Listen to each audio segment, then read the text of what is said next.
हर खबर पर होगी आपकी पकड़। डाउनलोड कीजिए एबीपी लाइव ऐप।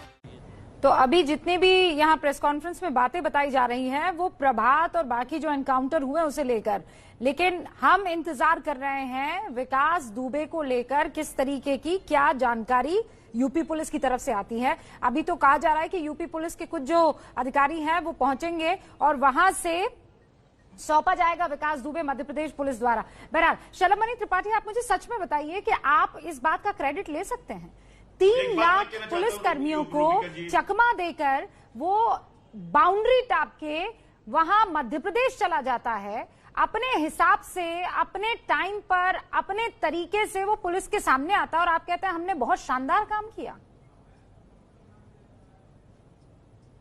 देखिए रूबिका जी, मैं तो यही कहूंगा ना कि देखिए, अगर इनाम घोषित किया गया है, टेलीविजन पर उसकी तस्वीरें दिखाई गई हैं, पोस्टर चिपकाए गए हैं, तो इसके पीछे यही रणनीति होती है कि कई बार अपराधी चूहों की तरह भागता है और पुलिस उसका पीछा करती है। एसटीएफ की हमारी टीमें लगातार छापे मार रही थी। फरीदाबाद पहुंचा, वहां छापेमारी हुई, औरैया पहुंचा, वहां छापेमारी हुई, राजस्थान क्रॉस किया। प्रियंका वाड्रा को राजस्थान याद नहीं आएगा और राजीव त्यागी को राजाराम पाल भी याद नहीं आएंगे, जिनके साथ बैठक करके प्रियंका वाड्रा जी ने रणनीति बनाई कि विकास दुबे के मुद्दे पर लड़ना है और राजाराम पाल विकास दुबे के साथ खड़े नजर आ रहे हैं, वो भी याद इनको नहीं आएंगे। लेकिन योगी आदित्यनाथ जी की सरकार ने विकास दुबे को यह बता दिया कि ये योगी आदित्यनाथ जी की सरकार है, समाजवादी और बसपा की सरकार नहीं है। जिस तरह गुंडों को दौड़ा दौड़ा कर पुलिस ने ठीक किया है। मैंने आपसे पॉलिटिकल सवाल तो पूछा ही नहीं, मेरा तो सवाल बड़ा प्रशासनिक था। मेरा सवाल तो आपकी पुलिस को लेकर था। मैंने इस वक्त राजनीति का कोई सवाल पूछा हो तो मुझे आप शलभमणि त्रिपाठी बता दीजिए। मैंने तो सिर्फ ये पूछा है कि आपकी पुलिस को चकमा देकर चूहों की तरह भी भागता हो तो आप लोगों ने बिल पर पिंजरे क्यों नहीं लगा दिए? कैसे निकल भागा ये? मध्य प्रदेश पुलिस को आज अगर पीठ थपथपानी चाहिए तो वो मध्य प्रदेश पुलिस थपथपाए नहीं लगाए होते। अरे इसका आपने कल ब्रेकिंग न्यूज चलाई थी कि उसका साला गिरफ्तार हुआ है, बिना क्या पिंजरे के गिरफ्तार हो गया। आपने कल खबर चलाई, आज सुबह चलाया गया उसके रिश्तेदारों को गिरफ्तार कर गए सर, लेकिन आपकी नाक के नीचे से वो निकल तो गया ना, वो उसकी मर्जी से वो निकला। आपने हर जगह नाकेबंदी कर दी। क्या बात कर रहे हैं शलभमणि त्रिपाठी? राजीव त्यागी कुछ कहना चाह रहे हैं, लेकिन पूर्व डीजीपी उत्तर प्रदेश के एके जैन साहब हमारे साथ। अच्छा एके जैन साहब, मुझे ये बताइए, दुनिया भर के सारे रिश्तेदारों को, उसके गुर्गों को, उसके राइट हैंड मैन को आप पकड़ लेंगे, लेकिन उसको नहीं पकड़ पाएंगे और फिर वाहवाही करवाएंगे कि नहीं हमने देखिए बाकियों को तो पकड़ ही लिया। मेन कल्प्रिट तो नहीं पकड़ा गया ना सर, वो तो चला ही गया ना आपके प्रदेश से। देखिए इसका कारण यह है कि इस गैंग के ऊपर, इस कुख्यात आतंकवादी के ऊपर अब तक प्रोफेशनली काम नहीं हुआ और जिसका टॉप 10 में भी नाम नहीं था, टॉप 5 में थाने के नाम नहीं था, तो स्वाभाविक बात है कि उसके ऊपर कोई सूचनाएं एकत्र नहीं की गई। अब जब से इसमें ये जघन्य कांड किया तब से सारा पुलिस फोर्स लगा है और सारी सूचनाएं एकत्र हो रही हैं कि कौन कौन साथी थे, कहाँ के रहने वाले हैं, क्या क्या रिश्तेदारियां हैं। अब वो धरपकड़ जब हो रही है तब उससे सूचनाएं प्राप्त हो रही हैं। उन्हीं सूचनाओं के प्राप्त होने पर ये छापेमारी जगह चल रही है और ये अपनी जान बचा के ही भाग रहा था। ये बात तय है, ये बात जरूर है कि ये निकल गया है, क्योंकि देखिए कोरोना पीरियड है। मैं ये लोग कहते जरूर हैं कि सारी नाकेबंदी हो गई है, कोई भी गाड़ी निकलने ना पाए, कोई भी व्यक्ति पार ना निकलने पाए, पर सब मास्क लगा के गाड़ियों में लोग घूम रहे हैं। एक एक का मास्क उतरवा कर चेकिंग करना संभव नहीं होता है। ये बात जरूर है कि उसका पहुंचना वहां पे महाकाल तक, उज्जैन तक, ये एक फेलिंग जरूर है पुलिस की। सर 2 दिन तक वो कानपुर में रहा है, पुलिस वालों की हत्या करने के बाद 2 दिन तक कानपुर में रहा है। वो ठीक कह रही हैं आप। कोई मैं कह रहा हूँ ना, सूचनाओं का अभाव था। अब सही दिशा में काम हो रहा है। इस घटनाक्रम के बाद से साथी मारे गए हैं। अब पुलिस का दबाव, एसटीएफ का दबाव जबरदस्त तरीके से इसके ऊपर बना हुआ है और जब ये आएगा वहां से उज्जैन से लाया जाएगा ट्रांजिट रिमांड पर, तब इससे सब पूछताछ होगी कि ये सरेंडर था या क्या अरेस्ट थी, क्या बात थी, क्या डिटेल्स है, सब पता चलेगी। और मैं समझता हूँ कि अभी तो बहुत काम बकाया है इस गैंग के ऊपर। इसके अभी दर्जनों साथी हैं जो कि पकड़े जाने हैं और उनको अंजाम और सिर्फ साथी नहीं, जैन साहब, साथी नहीं, पूरा नेक्सस जो है खादी का और खाकी का, जिसके ऊपर कल आप इशारा कर रहे थे और आपने टिप्पणी की थी, वो भी अब सामने आएगा। जैन साहब आपका मैं दोबारा रुक करूं, और सतीश जी आपका, मैंने आपका नाम इसीलिए लिया क्योंकि मैं आपके पास नहीं आ पाई हूं। एक पुलिसकर्मी है जिसने इस कुख्यात अपराधी को मारा, आपने भी देखा। बहुत सारे एबीपी न्यूज के व्यूअर्स थे जो जानना चाहते थे कि ये कौन शख्स है। जब कहा ना विकास दुबे ने कि मैं विकास दुबे कानपुर वाला, फिर हुई उसकी पिटाई। अब ये कांस्टेबल उज्जैन में कहलाते हैं विजय राठौर, सबसे पहले विकास को पकड़ा और जब चिल्लाया तो उसे तमाचा मारा। हमारे सहयोगी ब्रिजेश राजपूत ने उनसे बात की, सुनिए आप। उज्जैन के महाकालेश्वर मंदिर में जिस तरीके से विकास दुबे को पकड़ा गया वो अपने आप में एक नई कहानी है कि किस तरीके से एक दुर्दांत अपराधी टहलते हुए आया, यहाँ पर उसने दर्शन करने के लिए मंदिर में गया और इस बीच में उसको वहाँ सुरक्षा गार्ड और जो तमाम लोगों की सतर्कता के चलते उसको पकड़ा गया। हम विजय राठौर के साथ हैं। विजय राठौर मध्य प्रदेश पुलिस के कांस्टेबल हैं और ये उस टीम के सदस्य थे जिन्होंने उसको शुरुआत में पकड़ा। विजय, कैसे पता लगा आपको कि ये विकास है?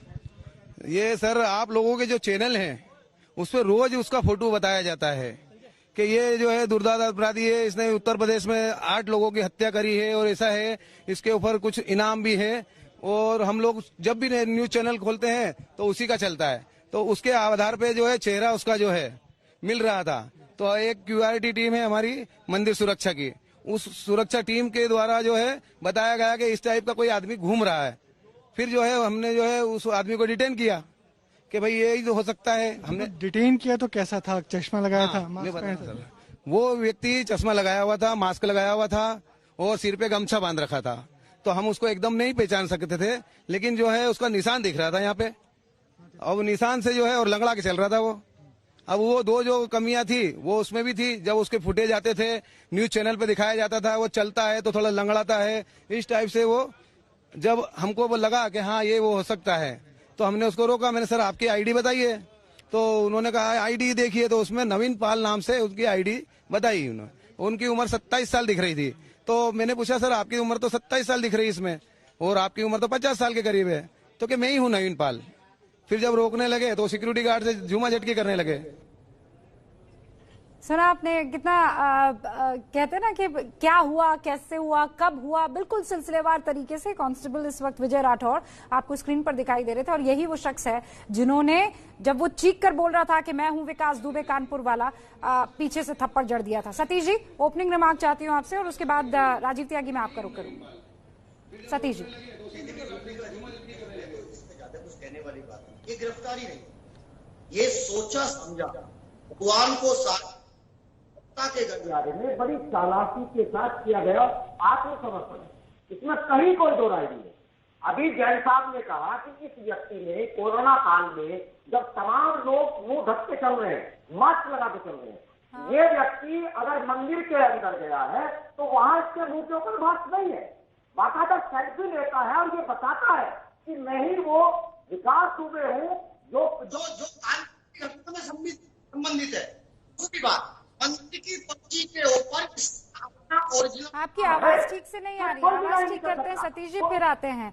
एक तो आप कह रहे हैं कि उसने मास्क नहीं लगाया कोविड-19 काल में, और बिल्कुल साथ में आपके तस्वीरें चल रही है उस विकास दुबे की जो मास्क लगाकर वहां पर मंदिर की तरफ जा रहा है। तो ऐसा झूठ भी बोलना है, आरोप भी लगाना, तो ऐसे लगाइए ना जिस पर यकीन हो। अरे तस्वीर साथ में अलग चल रही है, आप बोल रहे हैं कि मास्क नहीं लगाया है।